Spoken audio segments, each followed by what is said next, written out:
Moi boas. Se vos preguntades que hostia fago aquí, teño vos que dicir que eu son invitado especial de Cuspindo para arriba. Ainda que non o pareza, somos dúas persoas bastante parecidas. E a hora de falar dun tema en concreto, pois decidimos facer un vídeo.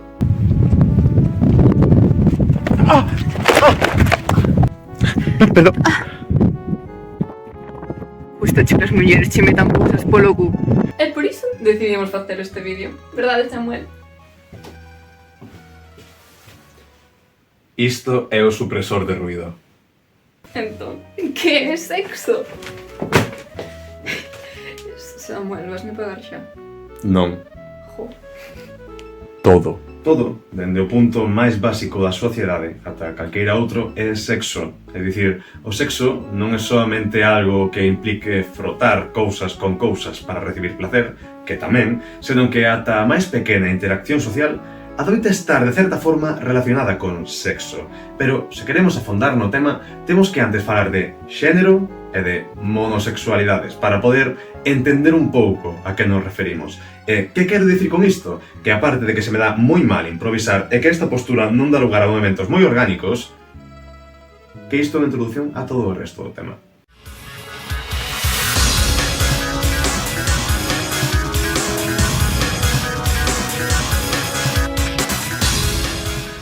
Unha cousa é o sexo, as nosas características biolóxicas, e outra moi diferente é o xénero, que é meramente un constructo social. Dentro do sexo, adoitamos distinguir bastante entre home e muller en función de home, o que pode producir esperma, e muller, a que pode producir óvulos. Pero, nin sequera o sexo, que sempre nos dixeron en primaria e máis na ESO, que só hai dous, é certo que sexa completamente binario, posto que hai tres tipos de sexo.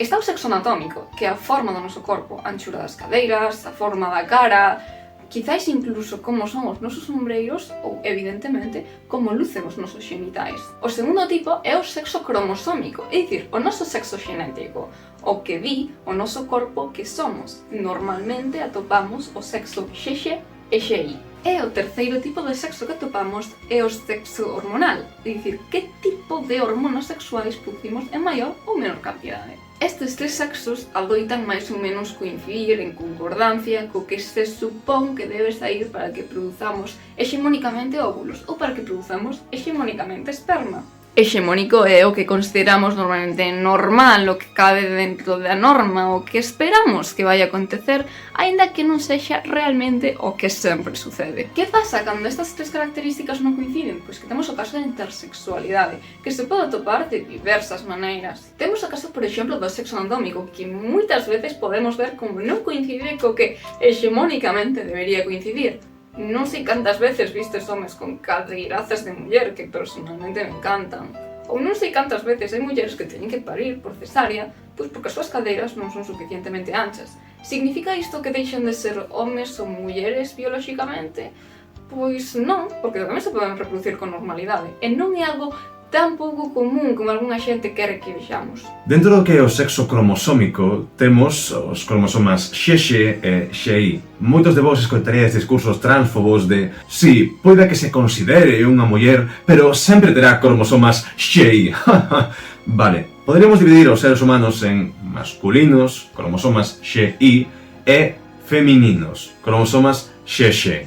Pero existen moitas máis combinacións. Existe unha regra social, un binarismo, unha norma que cando se rompe queda exposta a súa deficiencia total. Por exemplo, existe xente co síndrome de SIA que, dentro do que cabe, ten cromosomas XY, é dicir, xenéticamente masculinos, pero, a simple vista, parecen mulleres. Teñen corpo e cara feminino, cadeiras anchas, e moitas delas teñen útero e poden ata reproducirse perfectamente.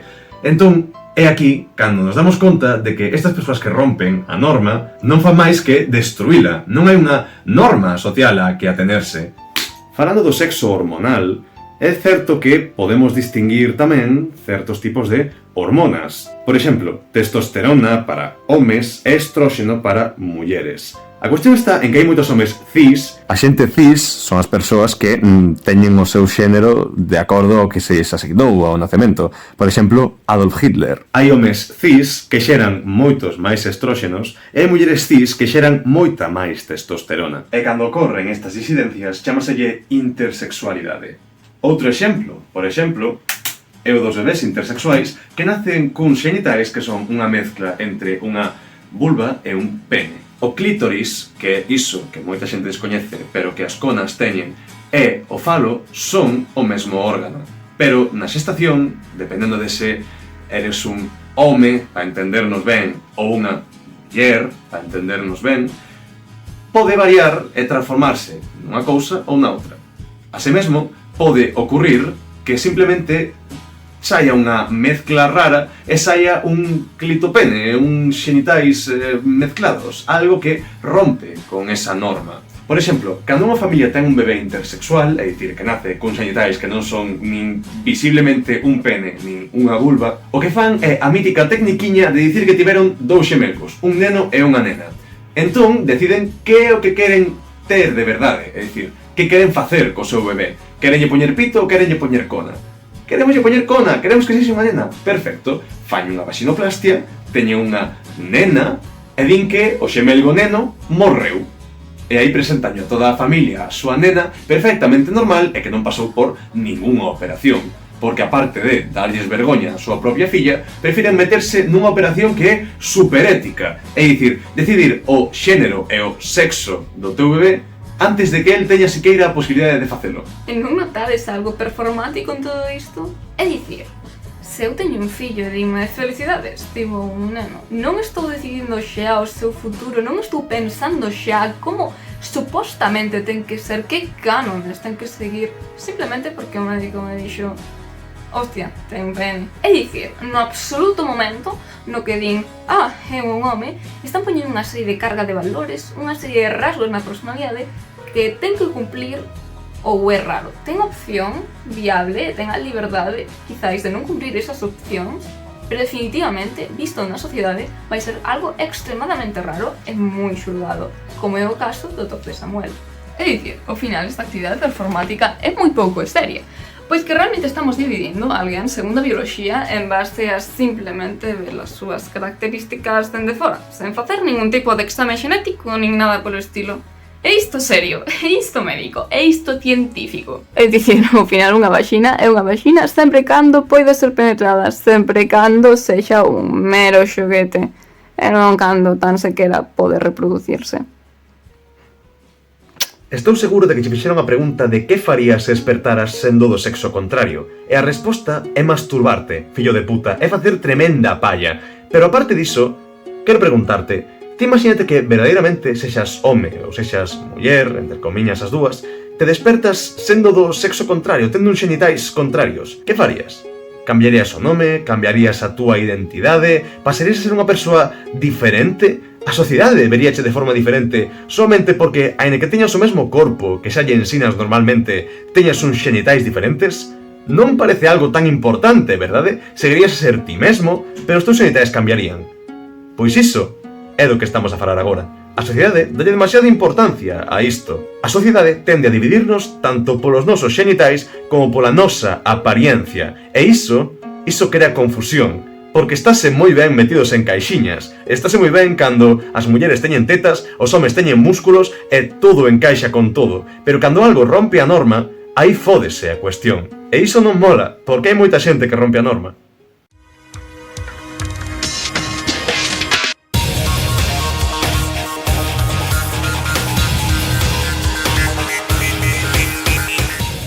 E agora imos falar de xénero e de como funciona a economía sexual nunha sociedade heterocentrada. O sí da muller hexemónica vale máis que o sí do home porque socialmente o home ten toda a liberdade sexual do mundo e a muller non. Ao non poder exercer esta liberdade sexual tal e como ela queira, que é o que fai? O seu sí vale moito máis. É dicir, se isto fora literalmente un mercado, o sí dun home é un cachiño de terra que podes mercar por 2 céntimos e o sí dunha muller é caro e moi difícil de conseguir. Obviamente, isto está mal porque xa para empezar, os xéneros son algo completamente construído e non existe o que a día de hoxe chamamos homes e mulleres. E ningún dos dous está de acordo con isto. Espero que vos tampouco. Pero podemos falar do que é un fenómeno moi interesante que son as fetichizacións de certos comportamentos.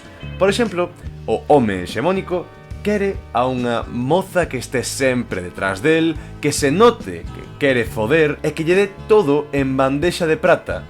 Quero foder, querote a ti, e ti estás na posición de poder, e ti estás na posición de poder que nunca, endexa máis, poideches ocupar. Por exemplo, aquí vemos unha dramatización da moza U. Pola contra, moitas mulleres queren a un chico malo, alguén que lles dé renda solta ás súas fantasías, xa que literalmente todas as súas prácticas sexuais están mal vistas e son consideradas máis pecaminosas. É necesario un tipo malo, un mozo un pouco máis atrevido a quen poidan poñer de excusa para foder. Así, pódese manter a consciencia de xénero sen rompela e a vez desfrutar da túa sexualidade. Aquí vemos ao mozo chico malo pedíndolle sexo á moza boa e pura. Ei, nena, apetece foder. Non sei se debería, non sei se estou preparada. Claro que Sí, vale. O problema está cando estes dous tipos de persoa, a chica U e o chico malo, coinciden, porque adoita pasar isto.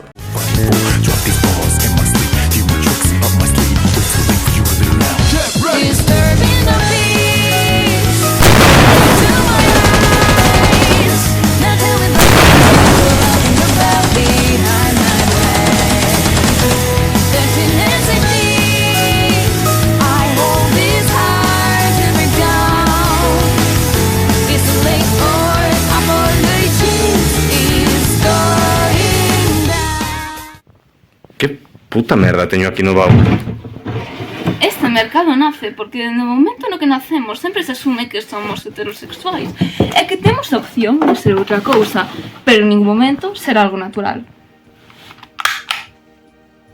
Isto é un erro moi común, posto que pensamos que a heterosexualidade é algo natural, pero a ciencia explícanos por que non. Cando buscamos prazer sexual non o facemos en función da reproducción, pese a que ese tamén sexa un obxectivo, senón que o facemos en función de cumplir as nosas fantasías. Senón, non existirían os condóns. Entón, unha cousa da que todo o mundo se debería preocupar nestes casos é: por que teño o peito tan vermello? Iso é fácil, poñome moi fogoso cando falamos de sexualidade, pero hoxe imos falar de monosexualidades. Que é unha monosexualidade? Ben, todo o mundo coñece a alguén que se considera a si mesmo heterosexual, gay, bisexual, calqueira outro tipo de orientación sexual. Unha monosexualidade implica non sair desa sexualidade e quedarte aí dentro. Por exemplo, un heterosexual, un home, vamos poñer neste caso heterosexual, véseme unha tetiña. Un home heterosexual solamente tería relacións con mulleres para reafirmar a súa sexualidade. Ese é o problema das monosexualidades. Cando as cousas que fas e as cousas polas que te tes que sentir atraído, atraíde, entran dentro da túa personalidade, entón aí fódese un pouco. Se te defines dunha maneira, no momento que comezas a sentir atracción ou a ter gañas de facer algo ou fas algo con unha persoa que rompe con esta cadea, con este ciclo, con esta cuestión, aí rómpese a túa personalidade. Isto, sobre todo, é unha cousa que ven atenuada no público homosexual. Moitos deles, vamos a poñer o caso dun home gay, adoita ter que sair do armario. Sair do armario, como dicilo, é unha expresión un pouquiño mala, a mí non me gusta demasiado. Por qué? Porque iso ven a presupoñer que todas as persoas están nunha normalidade e os que son gays teñen que finxir ser normais ata que saen do armario. Unha vez saen do armario, mamá, papá, son gay, mundo, son gay, esta é a miña personalidade. Estou moi a favor diso, estou moi a favor diso, créeme, estou moi a favor diso. Entón, falando en relativos, porque todo o mundo sabe que non queremos nin homes e mulleres, podemos poñer produtores de esperma, produtores de óvulos, pero vamos a falar na linguaxe da rúa, vamos a falar para que o entendamos todos. Que pasaría se un home gay comeza a sentirse atraído por unha muller, de repente? Claro, aquí hai un pequeno problema, que xa estableceu de antes que era gay. Tivo que dar o paso e dicir, son gay, son unha persoa gay, esta é a miña nova identidade, non son heterosexual. Que pasa se de repente cambia? Non está ben meter a xente en pequenos cadradiños, en cortelliños onde poidamos saber exactamente que é o que queren e como se sinten. non está ben. Manifesto Contrasexual, un libro de polve preciado que teño aquí, creo, non. Pon aquí o Manifesto Contrasexual. Moitas grazas. Manifesto Contrasexual é un libro no que se fala especificamente diso. Unha persoa contrasexual quita todos, absolutamente todos os estereotipos de xénero e sexuais e queda soamente co desfrute, co placer sexual. Isto vai especificamente para os homes cis heterosexuais. Se hai algo que nalgún momento que irades facer, facedeo. Obviamente, sempre con consentimento, xa sabemos o conto, xa o sabemos, pero queredes que vos metan algo polo cu? Metedeo. Queredes masturbarvos con porno de dous homes fodendo? Facedeo. Con todo, absolutamente con todo. Todo está permitido. Mercadevos un vibrador, mercadevos un dildo, tede unha relación aberta, todo o que vexades posible e que irades facer é un bo paso que dar. Non tedes que quedarvos estancados en algo. Nunca ninguén vos obligou a ser heterosexuais e cumplir certos puntos. Mira, isto unha muller, teño que pa.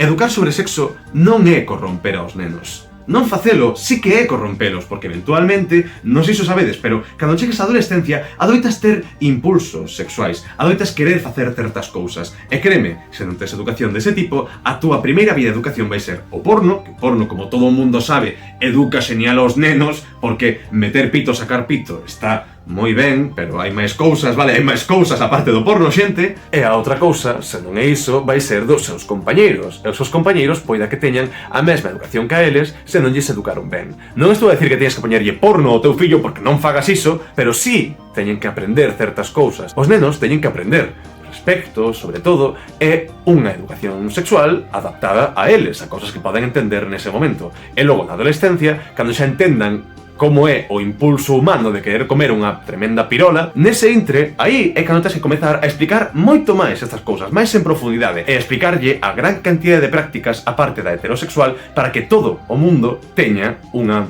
como dicilo, educación de calidade en canto a que se pode facer, que cousas ao mellor deberían evitar facerse, como ter sexo sen consentimento, ou evitar enfermedades de transmisión sexual e de outros tipos. En xeral, é moi importante a educación. E con isto chegamos ao final do vídeo. Isaac non está aquí, pero vou poñer unha imaxe del ou algo, o que teña a man, e... Chao, Isaac! Moitas grazas por escoitar este vídeo, vémonos no próximo. Espero que se vos gusta, vayades darlle a gústame, ao botón de suscribir, a todas esas cousas, non sei, non me importa tanto. Pero suscribidevos. Iso é importante. Espero que comentedes a vosa opinión ao respecto de forma calmada e agradável, aínda que non a comentedes, respectedes ao resto da xente. Por favor, respecto. O ser humano é unha máquina de ideas. A forma de deixar salir non ten que ser un canón, ten que ser unha moi agradable regadeira que rega o precioso campo do ideario humano. Ou algo así, acabo de inventalo. Moita sorte e recordade. Sempre cuspindo para arriba. Ou non, isto quedou moi horrível, verdade? Vamos para os créditos.